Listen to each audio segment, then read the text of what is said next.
مولاي صل وسلم دائما أبدا على حبيبك خير الخلق كلهم.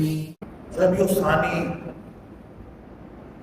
ربیع الغوث کا مہینہ جاری و ساری ہے، بڑی 11ویں شریف کا مہینہ ہے۔ اس مہینے کی 11 تاریخ اسلامی تاریخ غوث پاک رضی اللہ تعالیٰ عنہ کا عرس مبارک ہوتا ہے۔ اس مہینے کی مناسبت سے اور اس تاریخ آنے والی تاریخ کی مناسبت سے آپ غوث پاک رضی اللہ تعالیٰ عنہ کی مبارک سیرت کے حوالے سے کچھ گفتگو کروں گا۔ غوث پاک رضی اللہ تعالیٰ عنہ کا نام عبد القادر، کنیت ابو محمد، کنیت باپ کے نام سے یا بیٹے کے نام سے ہوتی ہے، جس طرح سرکار دو عالم صلی اللہ علیہ وسلم کی کنیت ابو القاسم ہے، قاسم آپ کے بیٹے کا نام ہے۔ مولا علی رضی اللہ تعالیٰ عنہ کی کنیت ابو الحسن، حسن مشتبہ آپ کے بڑے بیٹے کا نام ہے۔ تو یوں غوث پاک رضی اللہ تعالیٰ عنہ کی کنیت ابو محمد، آپ کی ولادت 470 ہجری کو ہوئی،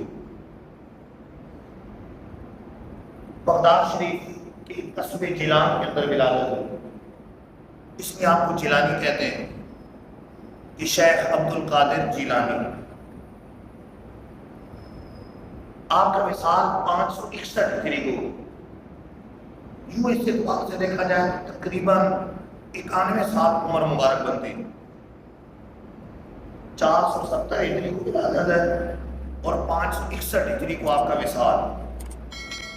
آپ کا مزار پرانوار بغداد شریف کے اندر ہے، کیونکہ جب علم دین کے لیے آپ نے سفر کیا تو ساری زندگی آپ نے بغداد شریف کے اندر گزاری۔ آپ رضی اللہ تعالیٰ عنہ نے دین کی وہ خدمات کی کہ اس دور کے اولیاء نے، علماء نے اور بعد والوں نے آپ کو بڑے بڑے القاب دیے۔ غوث پاک رضی اللہ تعالیٰ عنہ کا ایک لقب محی الدین ہے، دین کو زندہ کرنے والا۔ محبوب سبحانی آپ کا لقب، رب کے خاص محبوب محبوب سبحانی۔ غوث الثقلین، یعنی جنوں کے بھی غوث اور انسانوں کے بھی غوث، غوث الثقلین آپ کا لقب۔ غوث اعظم آپ کو کہا جاتا ہے، سب سے بڑے غوث۔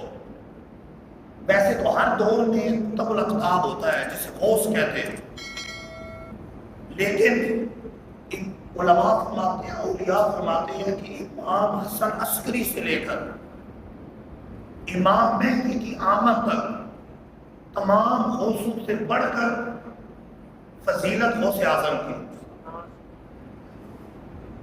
یعنی درمیان میں آپ کے پائے کا کوئی ولی نہیں۔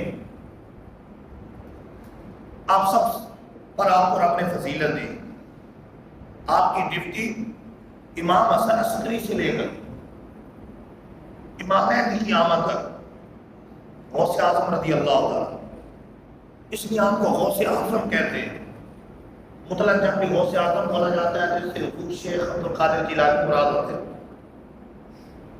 اپنے دور کے اولیاء پر فضیلت، بلکہ ما قبل اولیاء پر فضیلت، صحابہ کے بعد، تابعین کے بعد، ائمہ مجتہدین کے بعد رب تعالیٰ نے غوث اعظم رضی اللہ تعالیٰ کو مرتبہ عطا فرمایا۔ کہ صحابہ تو افضل ہی افضل ہے، صحابہ کے بعد جو خیار تابعین ہیں، بڑے تابعین، وہ غوث پاک سے افضل ہے، اور جو ائمہ مجتہدین ہیں، امام اعظم ہو گئے، امام مالک وغیرہ ہو، یہ غوث پاک سے افضل ہے۔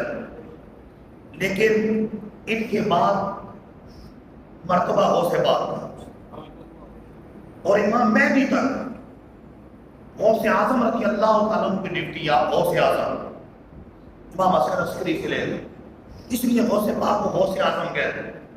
محی الدین آپ کا لقب ہے، آپ نے دین کو گویا کہ زندہ کر دی، حیات نو بخشی، اتنا دین کا کام کیا، نیکی کی دعوت کو عام کیا، علم دین کو پھیلایا، کئی غیر مسلم نے آپ کے آخر پر اسلام قبول کیا، لوگوں کی اصلاح ہوئی، لوگ نیکی کی طرف آئے۔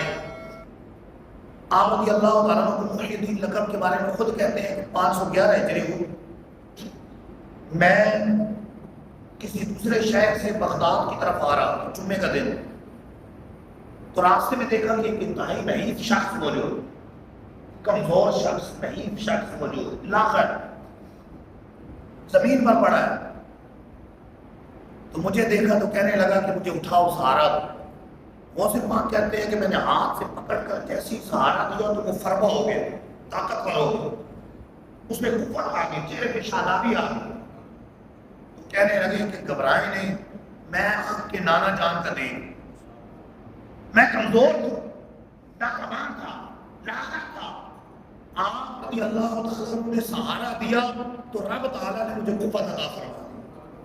آپ محی الدین ہیں، آپ محی الدین ہیں۔ اسے بات کہتے ہیں بغداد آیا تو سب سے پہلے جو مجھے شخص ملا جمعہ پڑھنے کے لیے آیا، تو اس نے مجھے کہا کہ یا محی الدین، یا محی الدین، اے دین کو زندہ کرنے والے۔ پھر فرماتے ہیں کہ جمعے کے بعد لوگ میری طرف ٹوٹ پڑے، جو ملتا میری دست بوسی کرتا مجھے کہتا محی الدین، محی الدین۔ فرماتے ہیں اس سے پہلے کسی نے مجھے محی الدین نہیں کہا، لیکن جب سے وہ غیبی اشارہ ہوا اس کے بعد سے جس سے ملتا تھا وہ مجھے محی الدین کا لقب دیتا تھا کہ آپ دین کو زندہ کرنے والے محی الدین۔ غوث ثقلین ہے، جن انسانوں کی غوث ہے۔